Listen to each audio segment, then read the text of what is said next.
So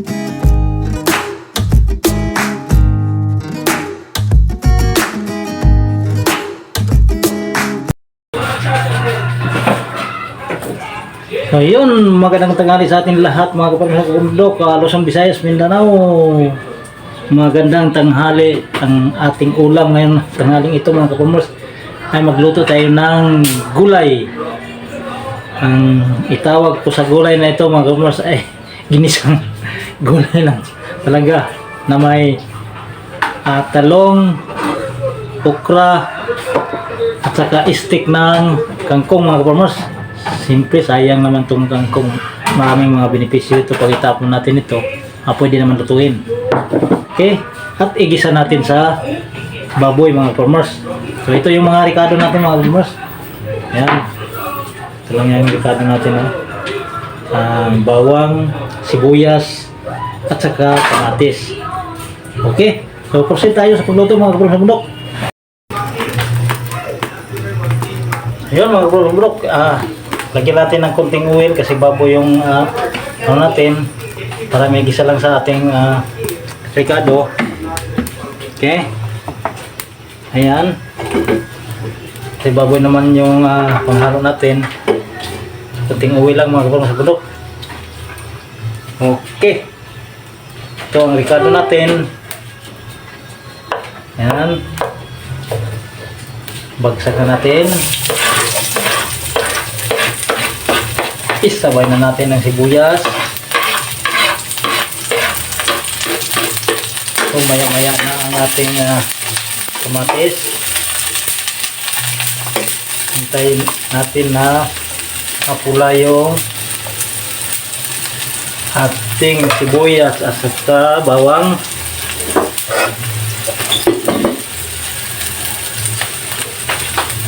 Palitan natin ng pansandok, baka masira yung kawali natin.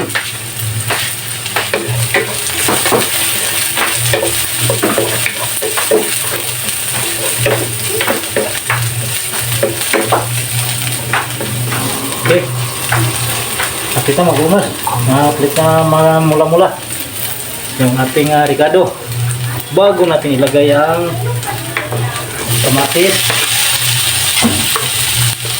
Ayan,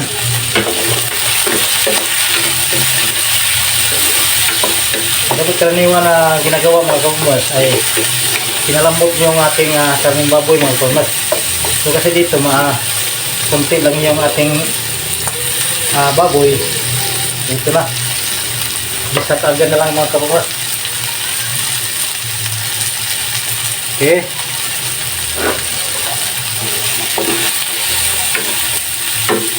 ayan, ilagay na natin ating baboy.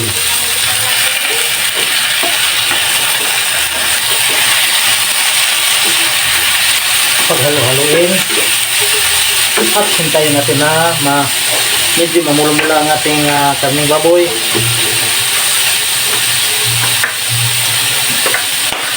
Yan,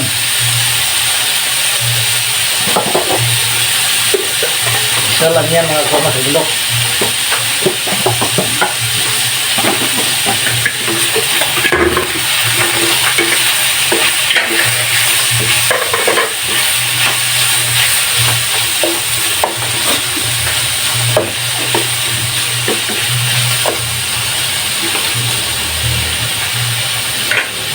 Ayan mga kaumas,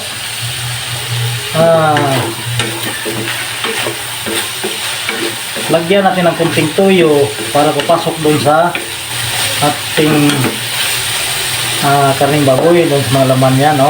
Para papasok. Okay, hindi ito adobo mga kaumas kasi kunti man lang, gisa lang talaga siya, no? Okay, para lang mapasukan ng maalat yung ating karne. Yan, so nagkulay siya mga kaumas. Okay, hintayin sandali na maluto yung ating karne o lalambot. Yan, palambutin niya siya natin ng kunti. So maraming option ito mga kaumas. Kung hindi toyo, lagyan natin ng patis, no? Ako hindi ako gaano mahilig sa patis kasi sobrang alat. Saka pagtikim mo ng patis ay tama-tama na siya, pero sobrang alat na pala yung natik natin sa ating katawan. So hindi ko gaano gumagamit dito lang sa bahay mga kapamars. Ayun, ang kasunod mga kapamars ay yung stick ng ating kangkong. Lagay natin ang stick ng ating kangkong. Yun, may tubig pala. Ayan.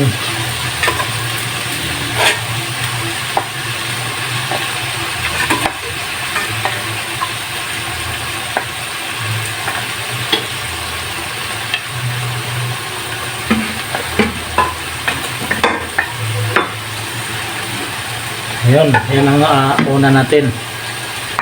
Kasi kailangan yung masarap yung kangkong na malambot sa mga bundok. Yung stick ng kangkong. Ayan, hatakpan natin sandali. Mga ilang minuto, balikan natin yan mamaya-maya. Yun mga bundok.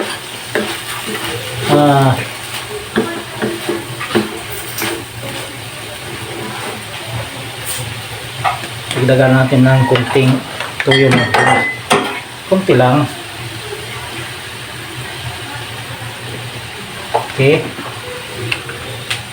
sabay na ang asin mga kabulok.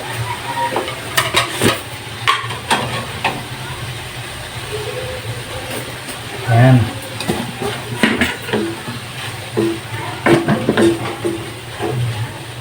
Okay, so pwede na ilagay ang ating talong at saka okra kasi malapit na malambot yung kangkong natin. Ayan, lagay na natin mga kabulok.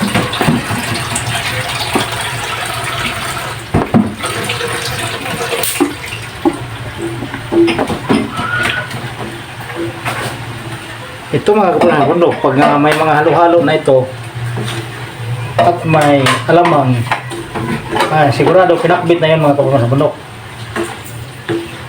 ang ating menu. So ito at tatlong gulay lang nandito ay gisa lang. So ilang minuto hintayin natin mga kabulok.